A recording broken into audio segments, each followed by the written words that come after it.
Hello दोस्तों, कहानी की इस नई सीरीज़ में हम लेकर आए हैं आपके लिए एक और नई कहानी। इस कहानी में मैं एक लड़के का रोल निभा रही हूँ। दोस्तों, ये कहानी मेरी और मेरे चाची के बीच की है। जब से मेरी चाची मेरे चाचा के साथ शादी करके हमारे घर आई थी, उसके बाद से वो मुझे बहुत अच्छी लगती थी। जब से उन्होंने हमारे घर में पैर रखा था, तब से हमारे घर में चार चांद लगा दिए थे। वह घर के हर सदस्य का बहुत ही ज़्यादा ध्यान रखती थी और ख़ास तौर पर वे मेरा बहुत ही ज़्यादा ध्यान रखती थी। मुझे तो कभी कभी ऐसा लगता था कि वो मुझे अपना पति मानती हैं, इसीलिए मेरा इतना ज़्यादा ध्यान रखती हैं। मैं भी उनको किसी भी बात के लिए मना नहीं करता था। अगर उन्होंने किसी काम के लिए रात को कहा, तो मैं सुबह होने से पहले ही उनका काम कर दिया करता था। मैं उनकी एक भी बात नहीं टालता था। उन्होंने कह दिया, वह मेरे लिए पत्थर की लकीर होती थी। क्योंकि मैंने आपको पहले ही बताया कि मैं मेरी चाची को अपनी पत्नी के जैसे मानता था। धीरे धीरे समय बीतता गया और समय के साथ साथ मेरा मन ऐसा करता था कि काश चाची मेरी पत्नी होती। लेकिन अब भी मैं चाची को अपनी पत्नी से कम नहीं रखता था। मैं उनको पत्नी पत्नी के जैसा ही मानता था और वह भी मुझे अपने पति के जैसे मानती थी। क्योंकि वह मेरा सारा दिन इतना ध्यान जो रखती थी, और लेकिन मुझे कभी पता नहीं था कि मेरी चाची सच में मेरी पत्नी बन जाएंगी। और आगे तो आप समझ ही सकते हैं। तो चलिए आज की कहानी शुरू करते हैं। दोस्तों, मेरे पापा दो भाई थे। उनमें से सबसे बड़े मेरे पापा ही थे और मेरे चाचा जो थे वो दिल्ली में रहते थे और वहीं पर रह के अपना व्यापार करते थे। और हम लोग उत्तर प्रदेश के एक छोटे से गांव में रहते थे। हम लोग गांव में बहुत ही खुशी से रहते थे और हमारे पास पैसे की कोई कमी नहीं थी, क्योंकि मेरे पापा का मकान बनाने का ठेका लेते थे और वो उत्तर प्रदेश के जाने माने ठेकेदार थे। मैं अपनी मम्मी पापा का इकलौता बेटा था, इसीलिए मेरी मम्मी पापा मुझे बहुत मानते थे। मैं पापा से कोई भी सामान लेने को कहता तो वे तुरंत ला देते थे। हमारा दिन बड़े अच्छे से कट रहा था। फिर एक दिन चाचा का फ़ोन आया और उन्होंने दिल्ली में एक लड़की से शादी कर ली थी। जब ये बात पापा को पता चली तो वह चाचा को डांटने लगे। पापा ने यहाँ तक कह दिया कि आज से तेरा मेरा रिश्ता ख़त्म और आज के बाद गांव में भी तेरे लिए कोई जगह नहीं है। इतना कहकर पापा ने फ़ोन रख दिया और वह धीरे धीरे करीब 3 साल बीत गए। और इस बीच पापा ने चाचा को एक बार भी बात नहीं की। लेकिन चाचा मेरे पास फ़ोन करके बराबर हालचाल पूछते थे। वो जब भी फ़ोन करते तो एक बार ज़रूर पूछते थे कि भैया कैसे हैं। ऐसे ही एक दिन चाचा का फ़ोन आया तो मैंने फ़ोन उठाया। फ़ोन पर किसी औरत की आवाज़ थी, तो मैं तुरंत समझ गया कि मेरी चाची होंगी। मैंने उनको नमस्ते किया और चाची मेरा हालचाल पूछने लगी।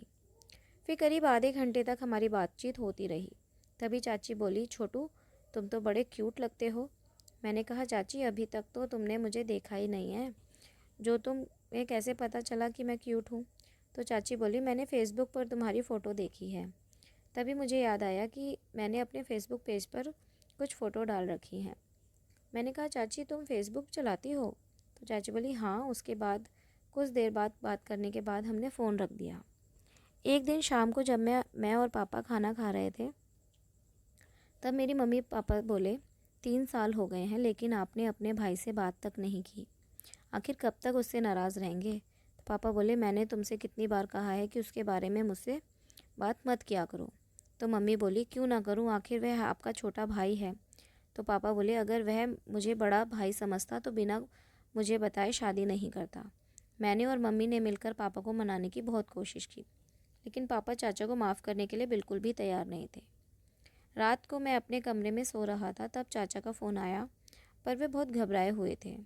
जब मैंने उनसे बात की तो वह कह रहे थे कि तुम्हारी चाची सीढ़ियों से फिसल कर गिर गई हैं और उनके सिर पर बहुत गंभीर चोट आई है। डॉक्टरों का कहना है कि जल्द से जल्द ऑपरेशन करना होगा, नहीं तो उनका बचना मुश्किल है। मैंने कहा, चाचा फिर आप तुरंत ऑपरेशन करवाओ। तो चाचा बोले, छोटू भैया से मुझसे बात नहीं करेंगे। तुम्हें उनसे कह दो कि तुरंत मुझे 1 लाख ट्रांसफ़र कर दें, क्योंकि मेरे पास पैसे नहीं हैं। मैंने कहा, चाचा तुम जल्दी से मुझे अपने अकाउंट की डिटेल भेजो, मैं पापा से पैसे भिजवाता हूँ। उसके बाद मैं दौड़कर पापा के कमरे में गया और पापा से सारी बात बताई। तो पापा बोले, उससे बोल दो कि मेरे पास पैसे नहीं हैं। मैंने कहा, पापा चाची की हालत बहुत सीरियस है, अगर उनको वक्त पर ऑपरेशन नहीं हुआ तो वे नहीं बचेंगी, उनके सर पर ब्लड जम गया है। मैंने पापा से बहुत कहा, लेकिन वे चाचा को पैसे देने से साफ मना कर रहे थे।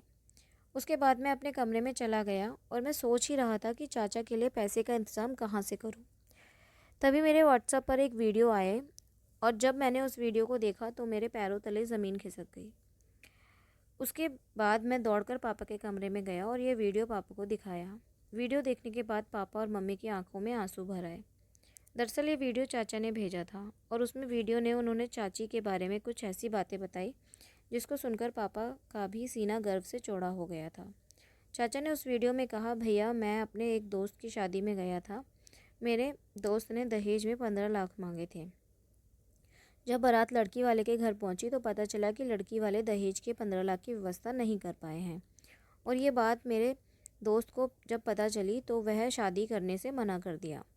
उसके बाद लड़की के पिता ने दूल्हे के पैरों में अपनी पगड़ी रख दी और कहा, बेटा ऐसा मत करो, सारे नाते रिश्ते आ चुके हैं, ऐसे में अगर शादी नहीं हुई तो मेरी नाक कट जाएगी।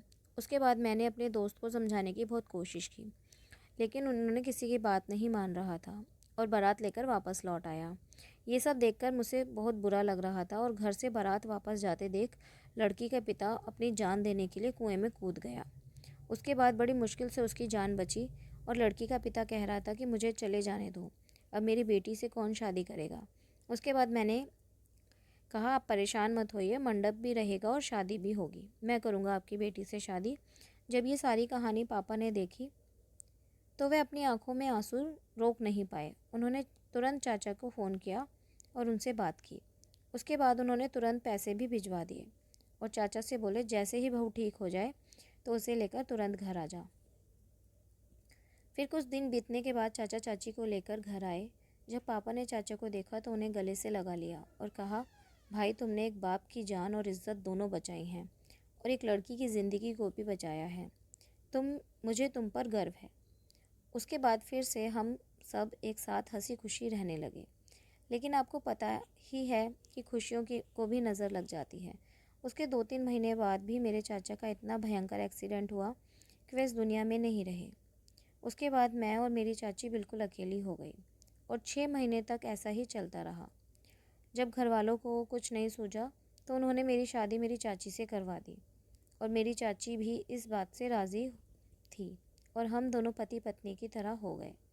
उसी दिन के बाद हम हमारे परिवार के साथ बहुत खुशी खुशी रहते हैं। तो दोस्तों, ये कहानी आपको कैसी लगी हमें कमेंट करके ज़रूर बताएं और हमारे इस चैनल को सब्सक्राइब ज़रूर करें और इस कहानी को अपने दोस्तों के साथ शेयर ज़रूर करें। धन्यवाद।